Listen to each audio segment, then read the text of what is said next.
greasy dishwater and cracked fingernails. That was Cecilia's entire world until the night of the winter solstice. She didn't want to be at the royal ball. She was shoved into a velvet livery that didn't fit balancing trays of roast pheasant for lords who looked right through her. Then a sudden hush fell over the great hall. The Alpha King stopped in his tracks, flared his nostrils, and locked eyes with the lowest girl in the castle. Mine. Steam hung thick in the scullery tasting of boiled cabbage rendered fat and wet dog. Cecilia Higgins shoved her raw, peeling hands back into the scalding copper basin. She scrubbed the iron cauldron with a handful of coarse sand, ignoring the sharp sting of lye soap eating into the fresh burns on her wrists. Work was survival. Silence was safety. Those were the only two rules a human needed to remember in a castle entirely populated by beasts. Above them, the heavy stone ceiling vibrated with the thumping of heavy boots and the muffled roars of laughter. It was the winter solstice. The wolves were celebrating. Cecilia didn't care what they were celebrating so long as the head cook remembered to hand her the 3 copper pennies promised for this double shift. 3 pennies meant a sack of barley and enough dried willow bark to brew a fever tea for her little brother, Thomas.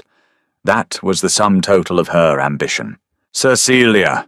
Put your back into it, girl. The grease is congealing!" Mrs. Gable, the head housekeeper, barked from the doorway.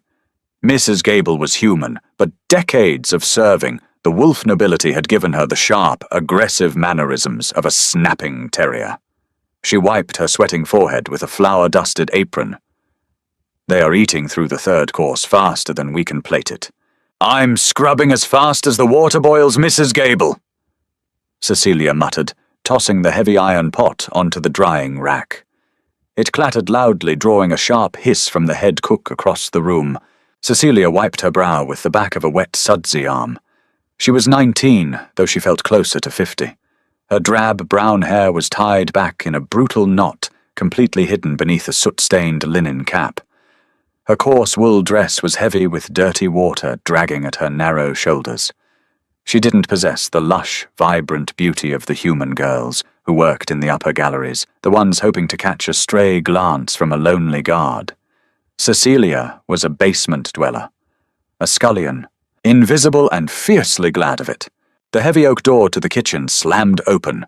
The oppressive heat of the room instantly chilled as a draught of icy corridor air rushed in, bringing with it the overpowering, suffocating scent of jasmine perfume and underlying dominance.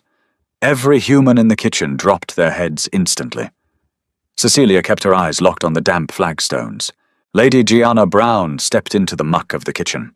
Her velvet slippers dyed a rich, deep plum, hesitated just at the threshold, clearly repulsed by the slick grease coating the stones. Gianna was a high-born wolf. Her family controlled the northern mountain passes, and she walked as though she had already been crowned queen. "Mrs. Gable." Gianna's voice was like a silver blade, cutting through the clatter of pots. Cold, bored, dangerous. 3 of the serving girls in the great hall have collapsed. The sweating sickness. They dropped a platter of candied quails right in front of Lord Harwick. "I am so sorry, my lady," Mrs. Gable stammered, dropping into a deep, shaking curtsy. "The fever has been ravaging the lower town. I will have them dragged to the sick ward immediately." "I don't care where you drag them. I care that my guests have empty wine goblets," Gianna snapped. "Find me 3 replacements. Now." "My lady, the staff is bare," Mrs. Gable pleaded softly. "Every girl with a decent face and clean hands is already upstairs." Gianna's golden eyes swept over the miserable, sweat-soaked human labourers in the room. Her gaze carried the physical weight of a predator. Cecilia shrank back into the steam, praying to whatever absent god was listening to make her small, to make her unseen. Gianna raised a single perfectly manicured finger and pointed straight at Cecilia. "Huh." Cecilia's heart seized. She looked up, forgetting the rule about eye contact. "No, please.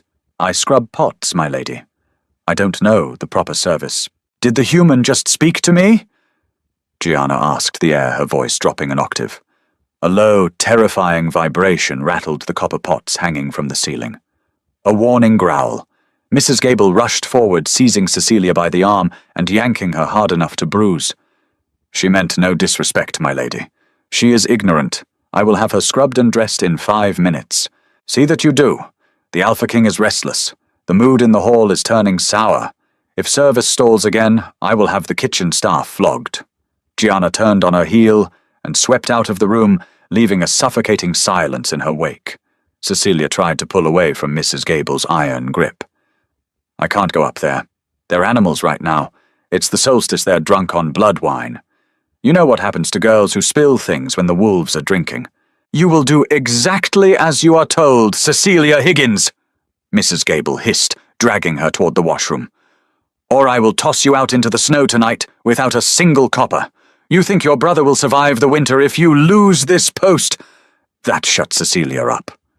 The fight drained out of her, instantly replaced by a cold, leaden dread. She nodded once. For the next 5 minutes, she was subjected to a brutal, freezing scrubbing. The other scullery maids roughly stripped off her wet, foul-smelling dress and scrubbed her skin with stiff brushes and harsh floral soap until she was raw and shivering. They yanked a spare livery over her head, a dress of deep forest green velvet with tight sleeves and a heavy corset that restricted her breathing. It belonged to one of the girls who had collapsed, and the fabric was still damp with fever sweat at the collar. They shoved her wet hair into a tight braid, pinning it severely to the back of her head, and thrust a pair of soft-soled shoes into her hands. Keep your chin tucked, Mrs. Gable ordered, shoving a heavy silver pitcher of dark wine into Cecilia's hands. Pour from the right. Never look them in the eye. If they touch you, you stand still and endure it. Do you understand? Yes, Cecilia whispered. She gripped the silver pitcher. The metal was cold. Her hands were shaking. She wasn't a hero. She wasn't brave. She was just a girl who wanted to go home. Then go.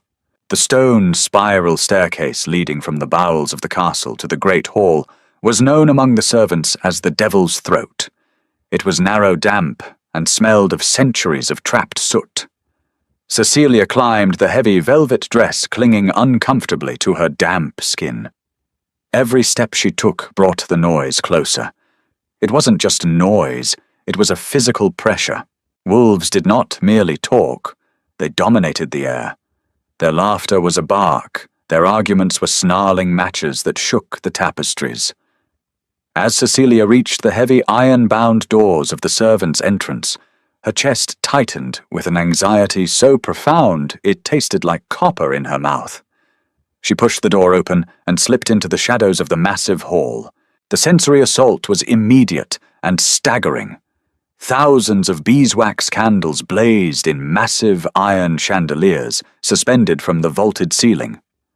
Roaring fires in twin hearths the size of small houses blasted heat across the room.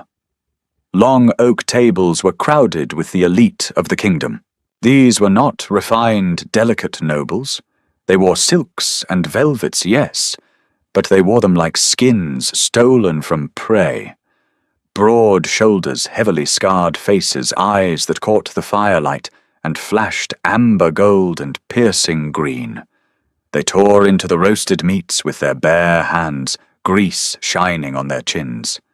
The smell of the room was a chaotic war of heavy musk perfumes, roasted rosemary spilled wine, and the sharp, undeniable scent of predators barely keeping their beasts in check. Cecilia hugged the stone wall, trying to meld into the masonry. She moved methodically down the flank of the eastern table, filling empty goblets. She kept her eyes on the wood of the tables, watching only hands and cups. Pour. Step back. Bow. Move. She repeated the mantra in her head. A large hand covered in thick, dark hair suddenly slammed down on the table inches from her fingers. Cecilia flinched, but didn't make a sound. The wolf didn't even notice her. He was too busy leaning across the table to snarl at a rival over a land dispute. She filled his cup and slipped away, her breath trapped in her throat. At the head of the room sat the high table elevated on a dais. Gianna was there, seated just to the right of the massive empty throne. She was laughing loudly, tossing her dark hair over her shoulder, ensuring every eye in the room lingered on her. She was positioning herself. Everyone knew the Alpha King had returned from a 3-year border war to find a mate. Gianna had practically decorated the hall to frame herself as the only logical choice. A sudden bone-rattling horn blast cut through the chaos.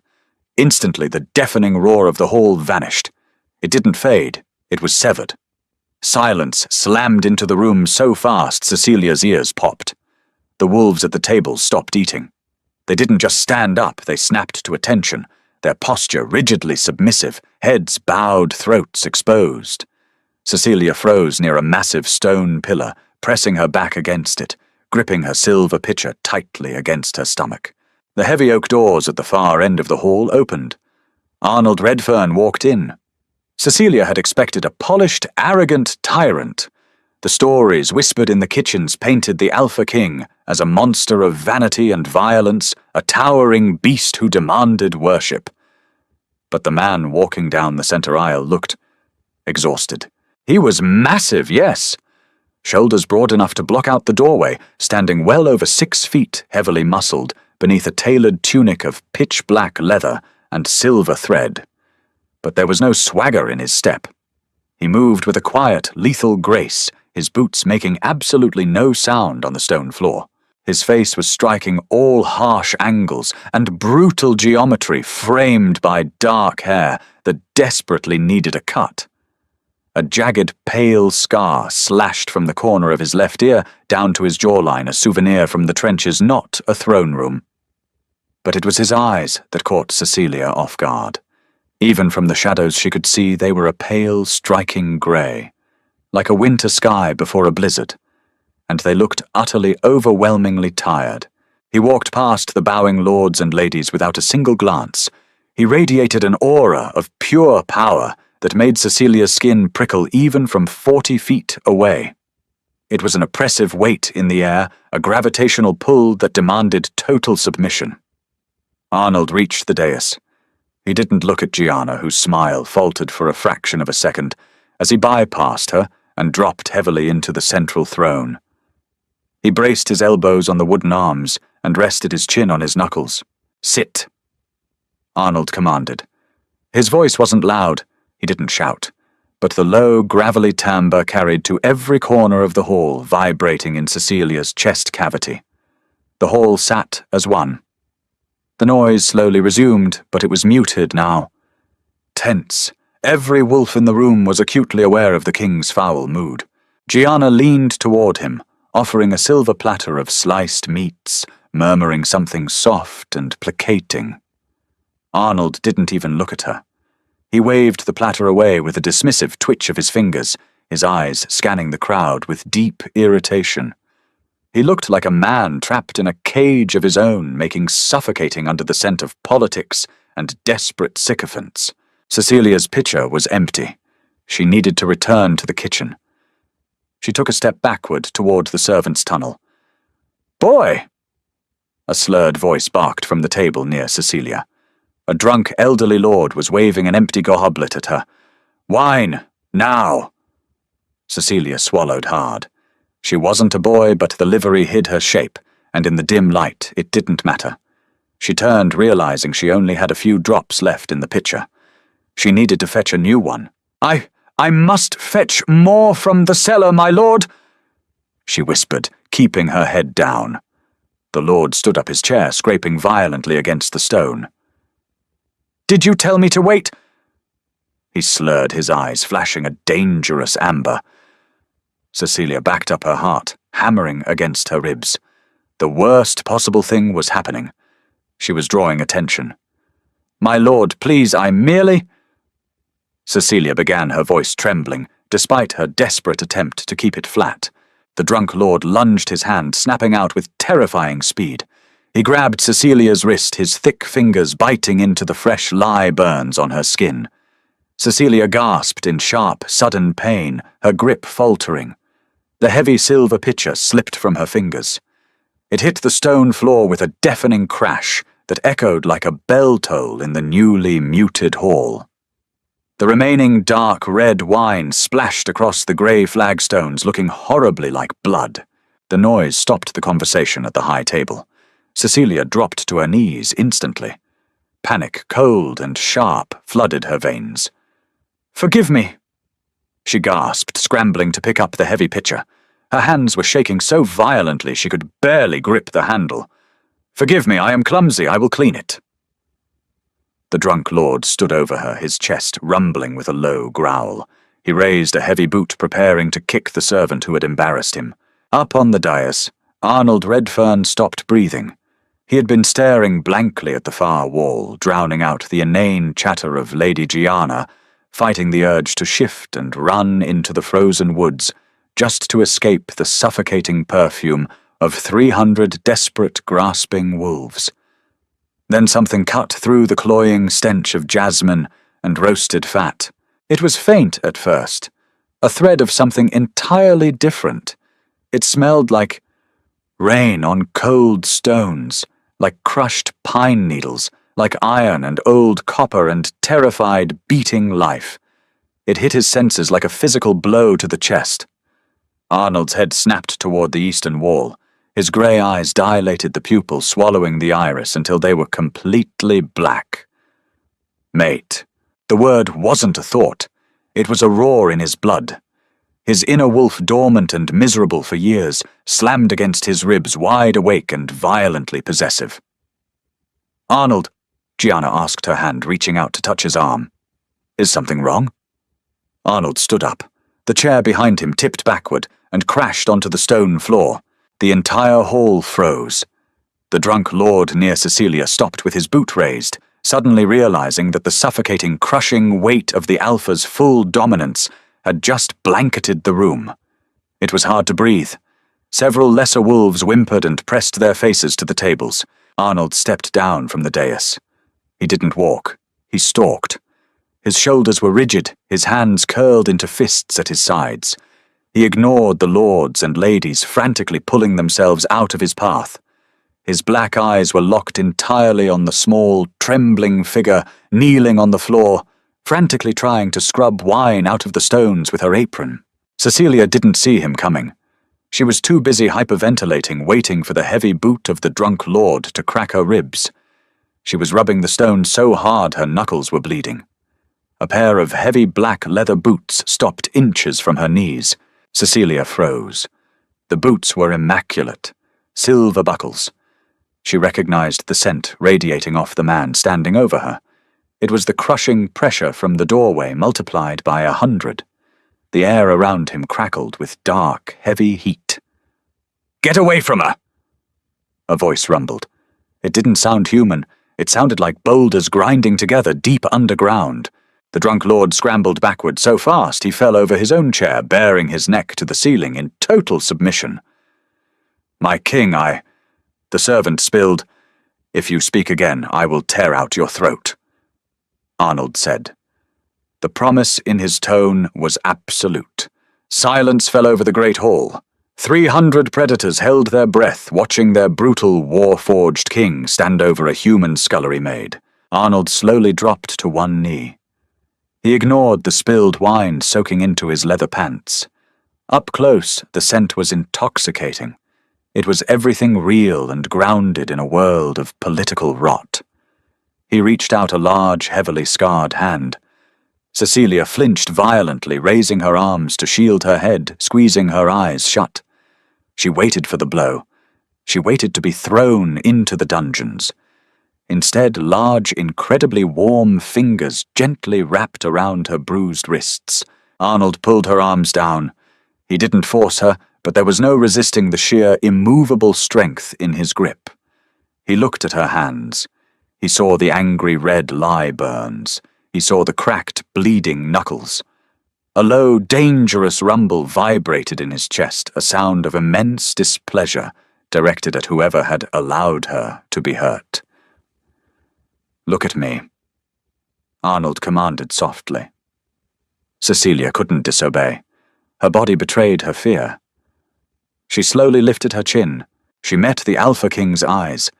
They were no longer black. They were storm grey again, but they were burning. The exhaustion was completely gone, replaced by a fierce, terrifying focus. He was looking at her not as a servant, not as a human, but as if she were the only oxygen left in a burning room. Arnold leaned in close. His nose brushed the skin just below her ear, taking a deep, shuddering inhalation of her scent beneath the foul-smelling velvet livery. Cecilia's breath hitched. She was paralyzed. Arnold pulled back slightly, looking deep into her terrified, wide brown eyes. He didn't care about the dirt on her face. He didn't care about the thousands of eyes watching them in stunned, horrified silence. He turned his head slightly, his voice echoing off the vaulted ceiling for every wolf in the kingdom to hear. "Luna!" Cecilia's stomach plummeted. She stared at the most dangerous man in the world, her mind entirely blank. No, she thought wildly. I scrub pots. I just want my 3 pennies. But as Arnold Redfern effortlessly lifted her off the cold stone floor and pulled her against his chest, Cecilia realized with horrifying clarity that her life in the shadows was over. Whispers erupted like a lit powder keg. The deafening silence of the great hall shattered into 1,000 frantic voices the second Arnold turned his back on the high table.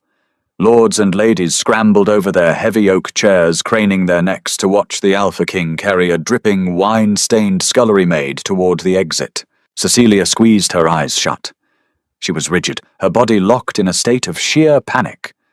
His chest was as hard as the stone floors she scrubbed daily, vibrating with a low, continuous rumble that she felt deep in her own bones.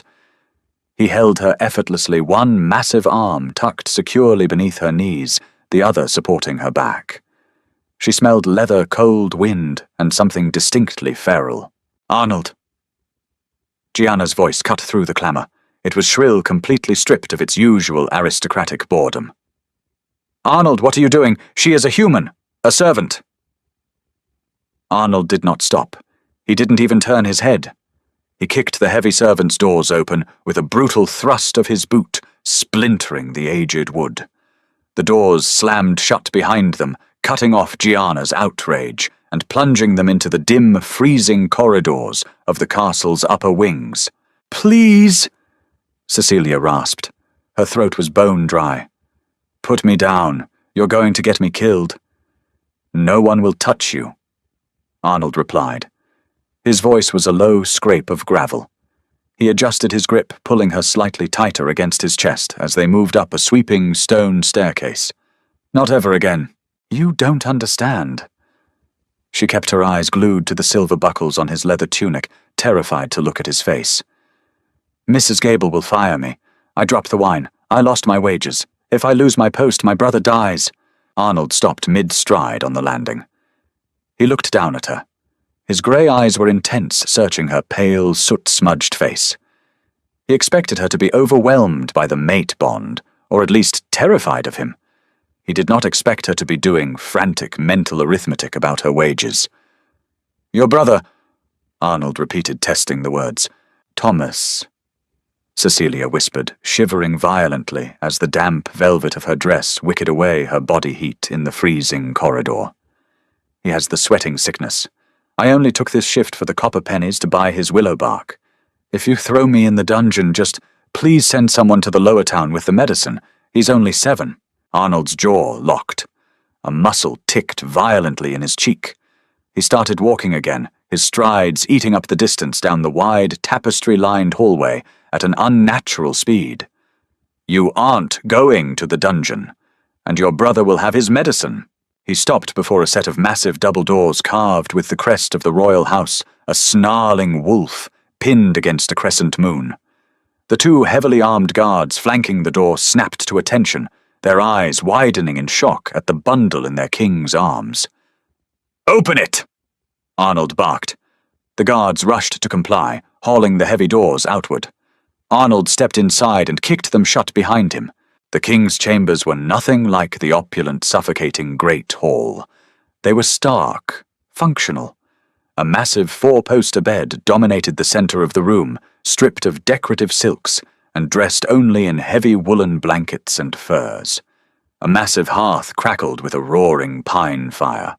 Weapons, swords, daggers, and heavy iron maces were meticulously organized on racks along the stone walls. It looked less like a royal bedroom and more like a high-ranking commander's war tent. Arnold strode directly to the hearth. He set Cecilia down on a heavy leather armchair pulled close to the fire. The moment her feet touched the floor, Cecilia scrambled backward, pressing her spine hard against the back of the chair. She pulled her knees up, trying to make herself as small a target as possible. Her hands, red and blistered from the lie, and bruised from the drunk lord's grip, shook in her lap. Arnold watched her. He took a deliberate step backward, putting distance between them, giving her space. He recognized the look in her eyes. He had seen it 1,000 times on the faces of conscripted soldiers pinned in the trenches. Pure, unadulterated survival instinct. "Take a breath," Arnold said, his tone softening just a fraction. He turned away from her and walked to a heavy oak door on the far wall. He opened it and yelled down a secondary corridor. "Fetch Harrison, now. Tell him to bring his trauma kit." Cecilia watched him cautiously. She was trying to calculate her odds of making it to the door. They were 0. Even if she managed to open the heavy timber, the guards outside would snap her neck before she took 3 steps. She had to think. She had to survive. Wolves were creatures of transaction and dominance. They didn't do favors. They didn't rescue scullery maids out of the goodness of their hearts. They took what they wanted, and they owned what they took. "What do you want from me?" Cecilia asked. Her voice was steady now. The panic was receding, replaced by a cold, familiar cynicism. Arnold turned back to face her. He crossed his arms over his broad chest, leaning back against the heavy stone mantelpiece. "I don't want anything from you. Liars make terrible kings," Cecilia said flatly. Arnold's eyebrows shot up. A sharp, barking laugh escaped him before he could stop it. It was a rusty sound, like he hadn't used it in years. "You are brazen for a human trapped in a wolf's bedroom. I am poor, my lord. Poverty burns the manners right out of you," Cecilia retorted, rubbing her bruised wrist. "You claimed me in front of the entire court. You humiliated Lady Gianna. You carried me here. You want something, so name your price so I can figure out how to pay it and get back to Thomas." Arnold's amusement faded. The raw, painful practicality in her voice struck a chord deep within him. He pushed off the mantelpiece and slowly walked toward her, stopping a few feet away. He dropped to a crouch, bringing his eyes level with hers. "I didn't claim you as a political stunt," Arnold said quietly, his grey eyes locking onto hers. "I claimed you because my wolf recognized yours." Cecilia stared at him. "I don't have a wolf." "My beast recognized your soul, then," Arnold corrected, his voice dropping to a rough whisper. "You are my mate, the Luna of this territory. By all the old laws, by the blood in my veins, you belong by my side. I couldn't leave you on that floor if I tried." Cecilia processed this. She had heard the fairy tales, of course. The fated mates, 2 halves of a whole, instant devotion. The kitchen girls gossiped about it endlessly as they scrubbed the floors, but Cecilia dealt in dirty water and copper pennies, not fairy tales. "So I am your prisoner," she translated bluntly. Arnold flinched. The word clearly struck him like a physical blow. "No, you are my equal." "Look at me," Cecilia demanded, gesturing to her filthy, wine-soaked velvet and her blistered hands. Then she pointed a shaky finger at his tailored leather and the crown sitting on a table nearby. "Do we look equal to you?" Heavy knocks hammered against the chamber doors before Arnold could formulate a response. "Enter," Arnold commanded, standing up and straightening his spine. The sudden shift in his posture was instantaneous. He went from a vulnerable man crouching by a fire to the untouchable Alpha King in a millisecond. An older man rushed into the room clutching a worn leather satchel. He wore a simple grey tunic and had streaks of silver running through his dark hair. His eyes darted around the room, landing on Cecilia with a mix of utter confusion and professional assessment. "Harrison," Arnold said, nodding to the newcomer. "Her hands. They are burned and someone bruised her wrists." Dr. Harrison Finch bowed hastily before hurrying over to Cecilia. He didn't ask questions. He pulled up a small wooden stool and opened his satchel, withdrawing several glass vials, a roll of clean linen, and a tin of pale green salve. "May I, my lady?" Harrison asked, keeping his voice carefully neutral. Cecilia hesitated, then slowly extended her hands. Harrison worked with quick, practiced efficiency. He cleaned the angry red lye burns with a stinging alcohol wash, then applied the cool, mint-scented salve. The relief was immediate. The tight, burning pain that had plagued her all night vanished, replaced by a soothing numbness. Arnold stood by the fire, watching the procedure with unblinking intensity. Every time Cecilia winced, a low, barely audible rumble vibrated in his throat. "She is malnourished, Arnold." Harrison muttered, not looking up as he wrapped clean linen bandages around her hands. "Her pulse is thready, and she's freezing. That dress is soaked. I have a change of clothes in the armoire. My shirts will be massive on her, but they are dry," Arnold said. He finally looked away from her hands and met her eyes. "There is a washroom through that door. Hot water is piped in from the geothermal springs beneath the castle. Go wash the dirt off. Put on dry clothes." Cecilia looked at the bandages on her hands. They were pure white, clean. She had never worn anything so clean in her life. She looked back at Arnold. "What about Thomas?" she asked stubbornly. She wasn't moving until they had a deal. Arnold sighed, running a heavy hand through his dark hair. "Harrison, go down to the lower town. Find a boy named Thomas. He has the sweating sickness. Take whatever medicine and provisions he needs. Bring him back to the castle and set him up in the guest wing near these chambers." Harrison paused, mid-rap, looking up at his king in shock. "The royal guest wing, Arnold, the political fallout. Do I look like I care about the political fallout?" Arnold snarled, his eyes flashing black for a fraction of a second. "Bring the boy here, now." Harrison swallowed hard and nodded. "Yes, Alpha." He finished tying off Cecilia's bandages, packed his satchel swiftly, and practically sprinted from the room. The heavy doors clicked shut, leaving them alone again. The silence stretched heavy and complicated. The fire popped, sending a shower of orange sparks up the massive stone chimney. Cecilia slowly stood up. The wet velvet dress clung to her legs, making it difficult to walk. "You're really bringing him here. I gave you my word," Arnold said simply. He walked over to a towering oak armoire and pulled out a thick folded linen shirt and a pair of woolen drawstring trousers. He set them on the edge of the massive bed. "The washroom is there." Cecilia looked at the clothes, then at him. She was a cynic, but she wasn't an idiot. He had just handed her the one thing she valued most in the world. He had secured her brother's life. "Okay," Cecilia said, her voice barely above a whisper. "Okay." "A bargain," Cecilia clarified, lifting her chin. She needed boundaries. She needed to define this relationship before the sheer, overwhelming power of his world swallowed her whole. "You saved Thomas. You gave him medicine and a warm bed. In exchange, I will play your game."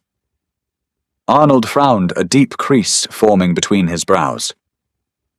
"Game. I don't know what it means to be a Luna.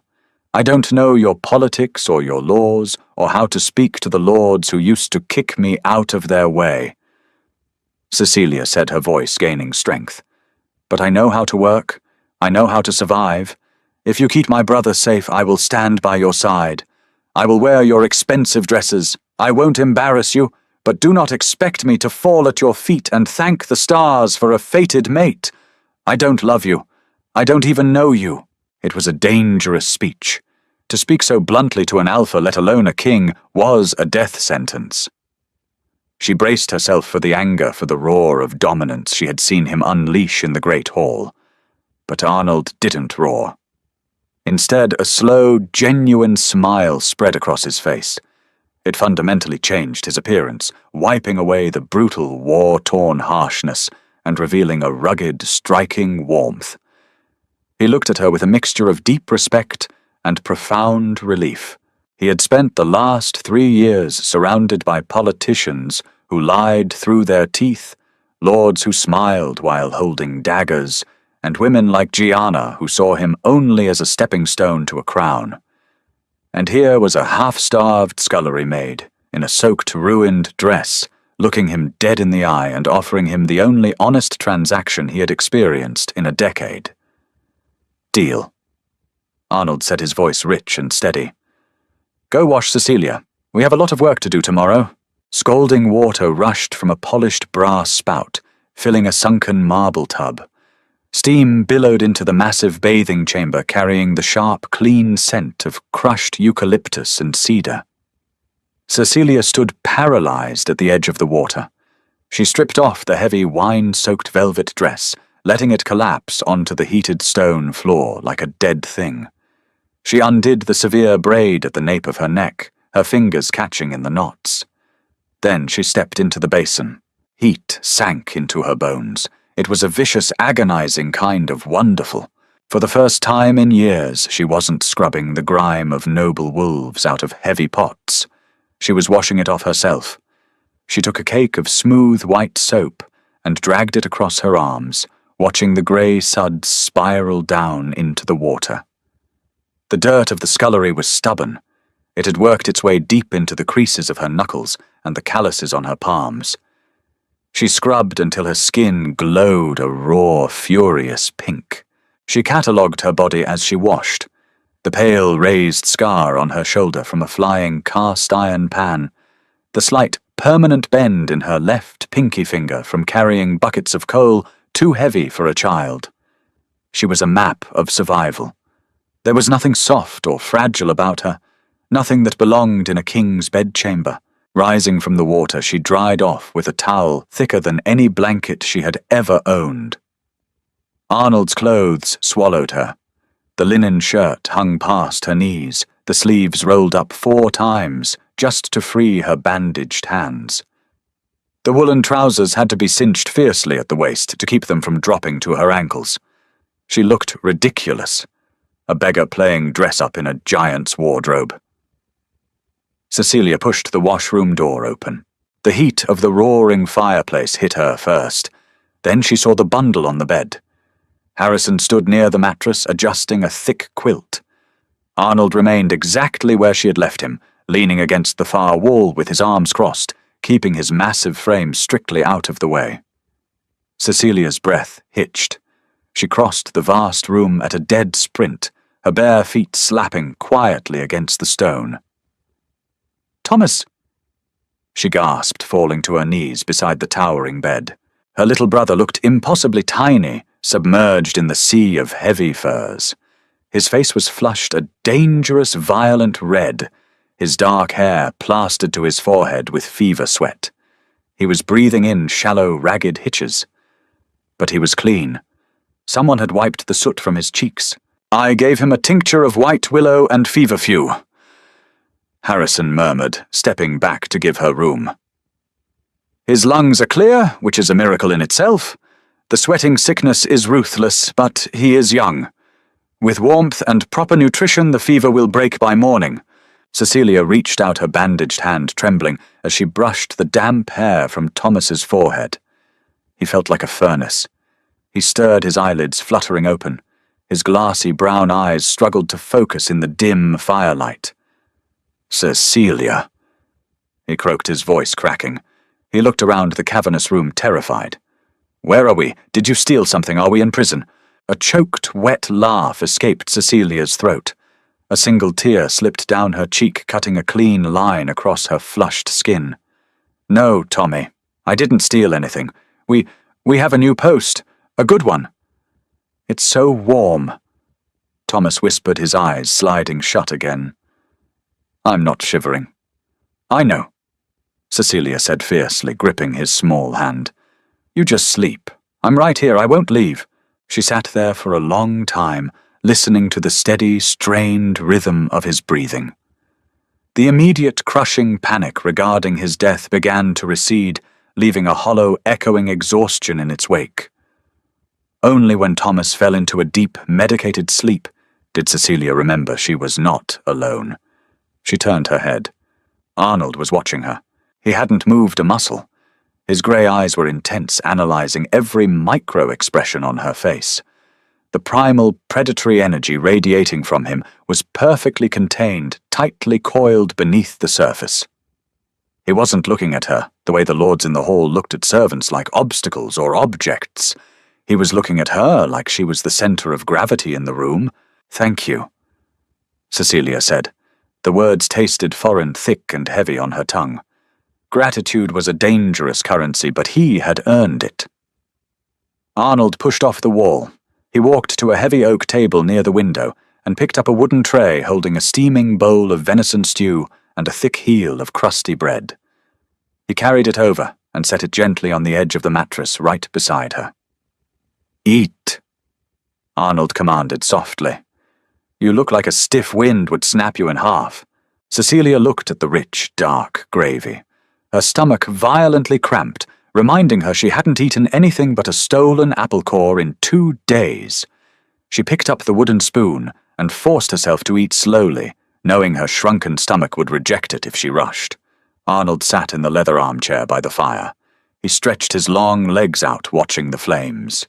"The pack will challenge you," Arnold said abruptly, his voice rough. "By tomorrow, every noble family in the kingdom will know a scullery maid is sleeping in my chambers. They will view you as weak. They will view me as compromised."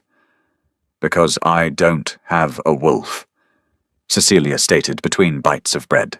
"Because you have no political backing, no army, and no territory," Arnold corrected, turning his head to look at her. "Wolves respect power. Gianna has the northern passes. If I had chosen her, I would have secured an alliance that would guarantee peace for a decade. By choosing you, I have insulted her family and destabilized the court." Cecilia stopped chewing. She swallowed hard, staring at the stew. "Then unchoose me. You have armies. Tell them you made a mistake. Tell them the wine confused your senses." "I don't make mistakes," Arnold growled, a flash of genuine anger hardening his features. "And my senses are perfect. You are mine. The politics are my problem, not yours. You said we were equals. A bargain," Cecilia reminded him, setting the empty bowl down.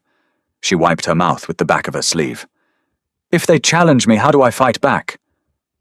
Arnold's gaze sharpened. A slow, dangerous smirk curled the corner of his scarred mouth. He liked that she didn't weep or cower. She didn't ask him to hide her. She asked for weapons. "You don't fight them with fangs, Cecilia," Arnold said, leaning forward, resting his elbows on his knees. "You fight them with stone-cold audacity. You show them that the Alpha King's mate answers to absolutely no one. You don't bow. You don't yield. Let me be the monster. You just be untouchable." Morning broke over the fortress, not with birdsong, but with the clattering of steel and the harsh barks of the King's Guard changing shifts in the courtyard below. Cecilia woke with a start. She was slumped against the side of the mattress, her cheek resting near Thomas's feet. She sat up rapidly, wincing as her stiff neck protested. She looked at her brother. His chest rose and fell in a steady, deep rhythm. She reached out and touched his forehead. The blazing, unnatural heat was gone, replaced by a cool, slightly clammy sheen of sweat. The fever had broken. A massive, shuddering breath escaped Cecilia's lungs. Harrison was right. The boy was going to live. She glanced around the room. Arnold was gone. The heavy armchair by the fire was empty, though a fresh log had been added to the embers, keeping the chill out of the vast stone chamber. A sharp, authoritative knock rapped against the chamber doors. Before Cecilia could speak, the doors swung inward. 4 women marched into the room. 3 of them were servant girls carrying heavy garment bags, their eyes glued firmly to the floor stones. Leading them was Gianna Brown. She looked immaculate. Her dark hair was intricately braided with silver wire, and she wore a tailored riding habit of deep burgundy. She didn't look like a woman who had been publicly humiliated the night before. She looked like a predator circling a wounded rabbit. "Good morning, little mouse," Gianna purred, stopping a few feet away from where Cecilia sat on the floor in her oversized, wrinkled linen shirt. Gianna's golden eyes swept over Cecilia, dripping with aristocratic disdain.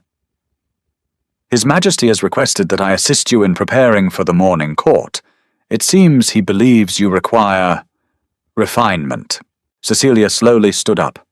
She didn't bother trying to adjust the massive shirt. She felt the heavy, suffocating pressure of Gianna's alpha aura pressing down on her, an invisible weight designed to force her to her knees. Cecilia locked her knees and dug her bare heels into the stone. "His Majesty requested you?" Cecilia asked, her voice deliberately, flat-stripped of all the forced deference she had used her entire life. Gianna's smile was razor-thin. "I offered my services. Someone must explain the reality of your situation to you. Arnold is a creature of impulse. He saw a broken, pathetic thing, and his savior complex flared. But a royal court is no place for a stray." Gianna gestured to the maids. They quickly unzipped the garment bags, revealing a dress. It was a beautiful gown of pale grey silk, embroidered with delicate silver thread. But Cecilia recognized the cut instantly. It was a lady-in-waiting's gown. High collar, restrictive sleeves completely devoid of the heavy jewelry or rich colors designated for royal blood. It was a statement. A public demotion before she even stepped out of the room. "Put it on," Gianna commanded, stepping closer. "And try not to stain it. It costs more than your life is worth." Years of subservience screamed at Cecilia to lower her eyes, to say, "Yes, my lady," and take the dress. It was a survival mechanism deeply ingrained in her bones. But she remembered the raw, scarred face of the king in the firelight. "You don't bow, you don't yield." Cecilia looked at the silk dress, then looked directly into Gianna's golden eyes. "No." Gianna froze. The maids behind her audibly gasped, one dropping a silver hairbrush onto the stone floor with a loud clatter. "Excuse me." Gianna's voice dropped, a dangerous feral growl vibrating in her throat. "I said no." Cecilia repeated, stepping away from the bed to put herself firmly between Gianna and the sleeping Thomas. "I washed your sheets for 2 years, Lady Gianna. I know you spill wine when you're anxious, I know you stain your pillowcases with imported hair oils, and I know you bribe the stable master to let you ride the king's horses when he's away." Gianna's face drained of color. "I am a scullery maid." Cecilia continued, her voice gaining a hard, cynical edge. "I am invisible. That means I see everything. So do not come into these chambers and pretend you are here to help me. You brought me a servant's dress because you want me to look like a servant when I stand next to him." "You are a servant!" Gianna hissed, stepping forward, her fangs descending slightly over her bottom lip. The oppressive alpha aura intensified, making Cecilia's lungs burn. "You are dirt. You think because he smelled some twisted bond that you are my equal, I could snap your neck before he even reached the corridor. You could—" Cecilia agreed, not backing up an inch. Her heart was hammering against her ribs, but her face remained a mask of sheer stubborn iron. "But then Arnold would tear you to pieces. And you want to be his queen, don't you? Dead women don't wear crowns." Gianna stared at her, genuinely shocked. She had expected weeping. She had expected terror. She had not expected a street rat to accurately calculate the political fallout of a murder in the span of 10 seconds. "Get out!" A voice thundered from the doorway. Both women snapped their heads toward the entrance. Arnold stood there, flanked by 2 massive guards. He wore formal armor this morning, heavy dark steel plating over leather, a dark cloak, lined with black fur sweeping the floor. He looked like a warlord stepping onto a battlefield. His eyes were fixed entirely on Gianna, and they were pitch black. "Arnold, I was merely—" Gianna started, instantly dropping her aggressive posture, attempting to inject a sweet, placating tone into her voice. "You entered my chambers without my permission?" Arnold snarled, taking a slow, terrifying step into the room. The air temperature seemed to drop 10 degrees. "You attempted to dress my mate in the livery of a subordinate. If you ever speak to her without her direct permission again, I will strip your family of the northern passes and exile you to the frozen wastes." Gianna bowed her head, her fists clenched so tightly at her sides that her knuckles were white. "Yes, Alpha. Leave the clothes." Arnold ordered the trembling maids. "Get out, all of you." They scrambled out of the room like rats fleeing a flooding ship, Gianna sweeping out behind them without a backward glance. The heavy oak doors slammed shut. Arnold stood near the doorway, his chest heaving slightly as he reined in his beast. He looked across the room at Cecilia. She was still standing defensively in front of Thomas's bed, drowning in the oversized shirt, her jaw locked in defiance. Slowly the black faded from Arnold's eyes, returning to the stormy grey. He looked at the pale silk dress discarded on the floor, then back to Cecilia's fierce, unyielding expression. A low rumble of amusement echoed in his chest. "I told you to be untouchable," Arnold mused, walking slowly toward her. "I didn't expect you to threaten the most dangerous woman in the castle before breakfast. She brought me an ugly dress," Cecilia said flatly, her knees finally beginning to shake as the adrenaline crashed. Arnold stopped in front of her. He reached out his large hand, surprisingly gentle, as he tucked a stray lock of drab brown hair behind her ear. His touch sent a jarring electric shock straight down her spine. "Then we will find you a better one," Arnold said. "Court begins in an hour. It is time they met their Luna." Heavy black velvet was Arnold's answer to the pale grey silk. He bypassed the rejected garment on the floor and opened a massive brass-bound cedar trunk at the foot of his bed. From its depths he pulled a cloak of deep midnight blue, lined with thick silver fox fur. It wasn't a dress, it was a mantle of war worn by the Alpha Queens who had ridden into battle centuries before. He draped it over Cecilia's shoulders. The heavy fabric engulfed her, concealing the oversized linen shirt and the cinched woolen trousers. He pinned it at her throat with a heavy silver brooch, a snarling wolf pinned against a crescent moon. "It hides the bandages." Arnold noted quietly his large fingers deftly securing the clasp near her collarbone. "It weighs as much as I do."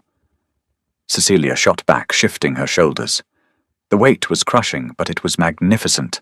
It smelled intensely of cedar-cold wind and him. It wasn't a cage, it was a shield woven from a predator's armor. "Then let it anchor you," Arnold said. His expression shifted the brief, warm amusement from earlier, locking away behind a mask of cold granite. He offered his arm. He was stepping into the arena. She took it. The descent from the royal chambers was vastly different from her terrified climb the night before. She wasn't hugging the shadows. She was walking beside the king, her bare feet swapped for a pair of soft, fur-lined leather boots Harrison had hastily procured. The castle guards they passed did not sneer. They snapped to brutal, terrified attention, their weapons clattering against their breastplates in salute. Cecilia kept her chin level, focusing on the rhythmic, heavy thud of Arnold's armored boots against the flagstones. Massive double doors of solid oak loomed ahead. Beyond them lay the morning court. It was not a celebration. This was where grievances were aired, taxes were levied, and power was ruthlessly contested. Arnold didn't pause. He kicked the doors open. 500 faces turned. 500 predators caught the scent of the human scullery maid walking beside their alpha.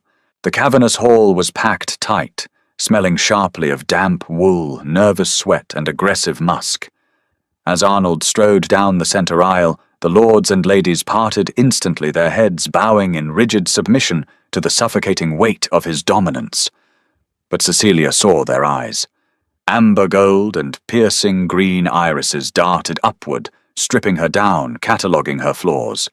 They saw the drab brown hair scraped back into a harsh knot. They saw the lack of a proper silken gown. They smelled human. They smelled prey. Arnold guided her up the dais steps. He did not sit in the massive wooden throne. He stood beside it, keeping Cecilia firmly at his right side, facing the sea of wolves. "Lord Harwick." Arnold's voice boomed, bouncing off the vaulted stone ceilings.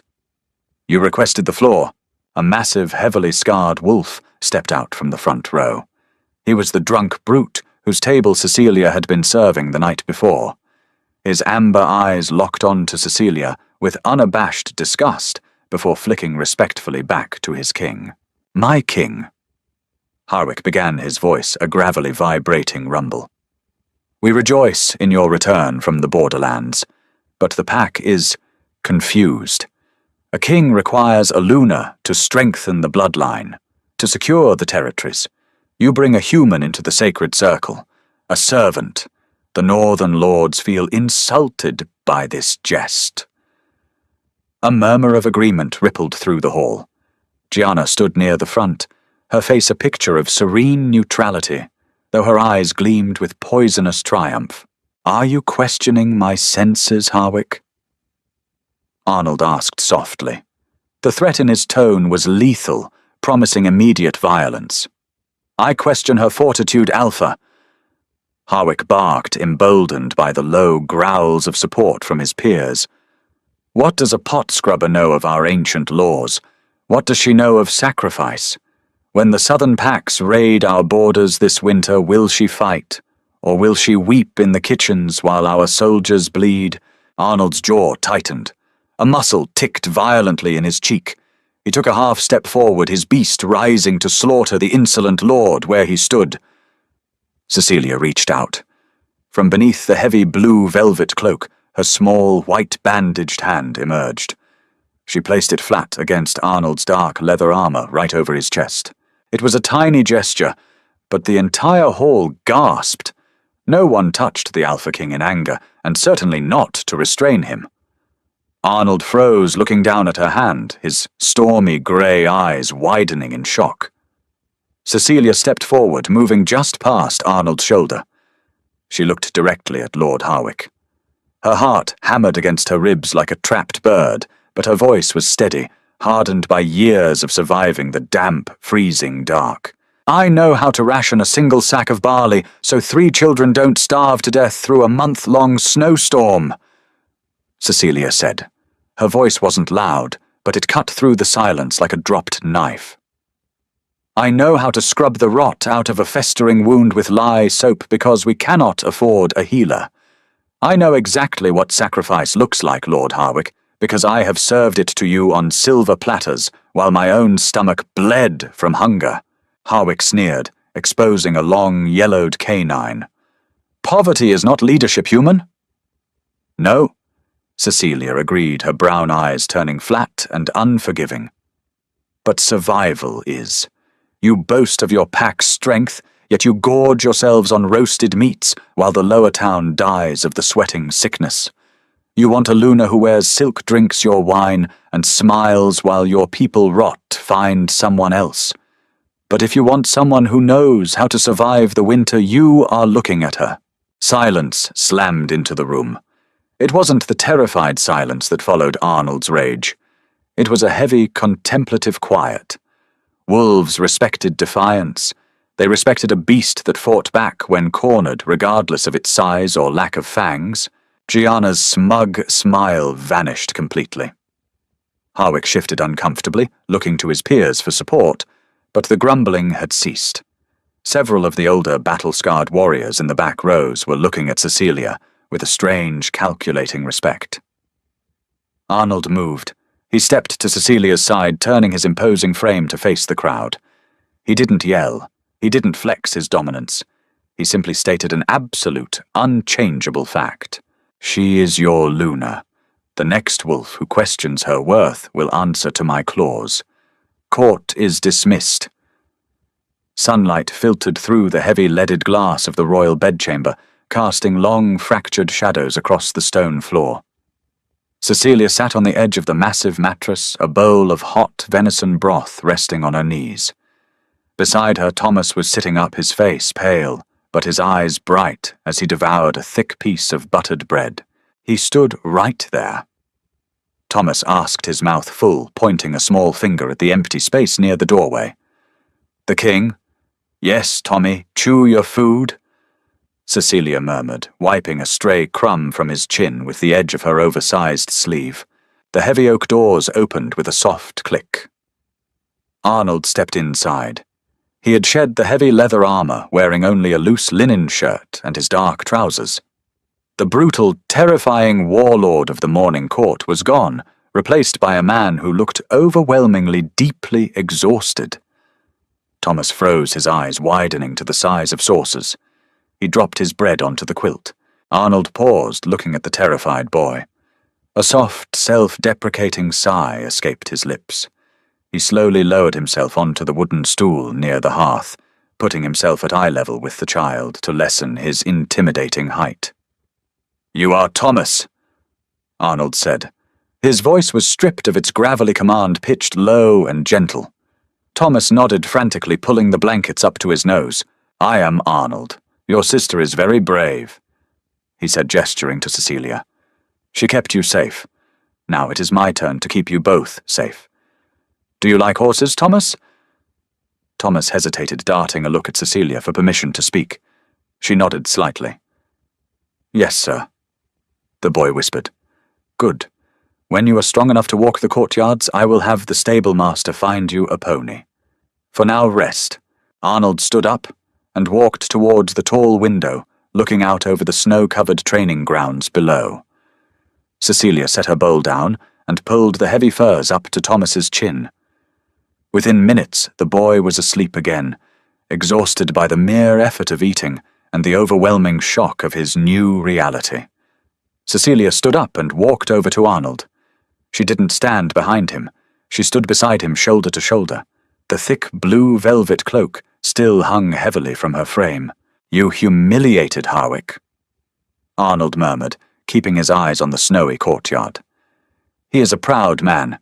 He controls the western grain silos. He will hold a grudge."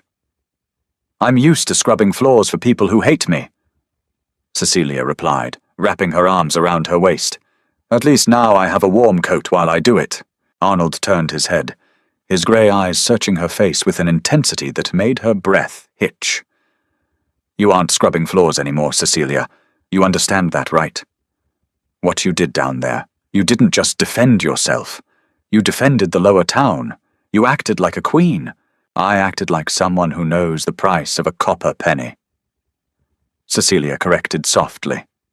She looked down at her white bandaged hands, rubbing her thumb over the rough linen. "I don't know how to love a king, Arnold. I don't know how to be a fated mate from the storybooks. I only know how to work." Arnold reached out. He gently took her bandaged hands in his massive, calloused ones. He didn't pull her into a desperate embrace. He didn't demand affection or loyalty. He simply held her hands, grounding her with his immense, steady warmth. "Then work with me," Arnold said. The deep exhaustion in his eyes was replaced by a quiet, burning hope. "Help me fix the rot in this castle. Help me feed the lower town. You don't have to love me today, Cecilia. You don't have to love me tomorrow. Just stand by my side. Let me prove to you that this isn't a cage." Cecilia looked up at him. The harsh, brutal angles of his scarred face were softened by the afternoon light. He was terrifying, powerful, and deeply broken by years of war and political isolation. They were a completely mismatched pair, a lethal predator and a cynical human survivor. She squeezed his fingers, a small, highly cautious return of pressure. "I need a desk," Cecilia said bluntly, pulling her hands back slightly, but not breaking eye contact. "If I am going to organize winter provisions for the sick ward in the lower town, I need the royal ledgers. And I am absolutely not wearing silk while I do it." A slow, devastating smile spread across Arnold's face. The beast inside him purred a sound that vibrated low and rich in his chest, wrapping around Cecilia like a physical embrace. "Whatever you require, my Luna." Cecilia looked back at the sleeping form of her brother, then out at the sprawling, frozen kingdom beyond the glass. The damp, dark scullery was a lifetime away. She was in the den of wolves now, surrounded by fangs, ancient magic, and treacherous politics. But as Arnold stood solidly beside her, an immovable wall between her and the cold world, Cecilia realized something profound. She wasn't prey anymore.